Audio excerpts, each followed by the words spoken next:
Hi friends, మరొక interesting వీడియోతో నేనైతే మీ ముందుకు వచ్చేసాను. ఈరోజైతే చేపలు కొత్తాననిపించి అలా కొత్తగూడెం బయలుదేరి వెళ్ళాను. అక్కడైతే చేపలైతే ఏం లేవు. కొద్దిసేపు అయితే వెయిట్ చేశాను. వెయిట్ చేసిన తర్వాత ఒకతను వచ్చాడు. అతని దగ్గర కొన్ని చేపలైతే ఉన్నాయి. ఒక 5 మెంబర్స్‌కి అయితే సరిపోయినాయి. అంటే హాఫ్ కేజీ, హాఫ్ కేజీ తీసుకుంటే. వాటిలో ఎక్కువ రకాలు కూడా లేవు. తులి చేపలు, మొయ్యి చేపలు 2 రకాలు ఉన్నాయి. నేనైతే 2 రకాలు తీసుకున్నాను. ఒక హాఫ్ కేజీ అయితే మనకొచ్చాయి. సరే అది తీసుకొని ఇంటికొచ్చేసాను. ఇంటికొచ్చేసిన తర్వాత అవి ఎలా క్లీన్ చేసుకోవాలి, నీట్‌గా ఎలా కర్రీ చేసుకున్నాము, టేస్ట్ అయితే ఎలా ఉందో ఒకసారి వీడియో ఫుల్‌గా అయితే చూసేసేయండి. ఇంట్రెస్టింగ్‌గా అయితే ఉంటుంది. ఫస్ట్ ఈ చేపల్ని మనం తీసుకొని వాటిని ఈ విధంగా పైన బొచ్చంతా తీసేసుకోవాలి. ఇక్కడ కోస్తున్నాం కదా! కత్తినైతే మా ఊరి సైడ్ అయితే కత్తిపీట అంటారు.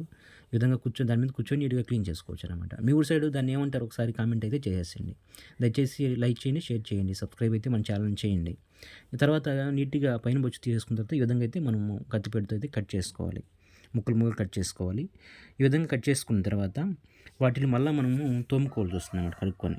ఈ విధంగా ముక్కలు ముక్కలు కట్ చేసుకున్న తర్వాత వాటిని మనము 2 సార్లు అట్లా నీళ్ళలో కడిగేసి మళ్ళా వాటిని ఉప్పేసుకొని ఈ విధంగా ఉప్పేసుకొని నీట్‌గా తోముకోవాలి. అలా తోముకుంటే దానిపైన ఉన్న జిగడ ఇంకా వాసన అయన్నీ కూడా కొంచెము పోతుందనమాట. నెక్స్ట్ చేపలు కూడా తెల్లగా మెరిసిపోతాయనమాట. కర్రీకి అది ఎక్సలెంట్‌గా ఉంటాయి. సరే ఈ విధంగా తోముకున్న తర్వాత మళ్ళా ఒక 2 సార్లు అయితే మనం వాటిని నీళ్ళలో అయితే క్లీన్ చేసేసుకుంటాము. ఇలా క్లీన్ చేసుకున్న తర్వాత దీంట్లో కొంచెం నిమ్మరసం కూడా మనం యాడ్ చేసుకుంటే ఇంకా అయితే పైన స్మెల్ కూడా పోతుందనమాట. మనకొస్తుంది బొరుసు వాసన అంటారు కదా! ఆ స్మెల్ కూడా మనకు లేకుండా ఉంటుంది. చేపలైతే మిలమిల తళతళ మెరిసిపోతాయన్నమాట తెల్లగా.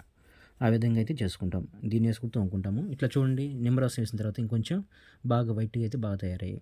ఇది కొంచెం లో లైట్‌లో ఉంది. తర్వాత మళ్ళా బాగా అయితే మీకు వీడియో అయితే బాగుంటుంది.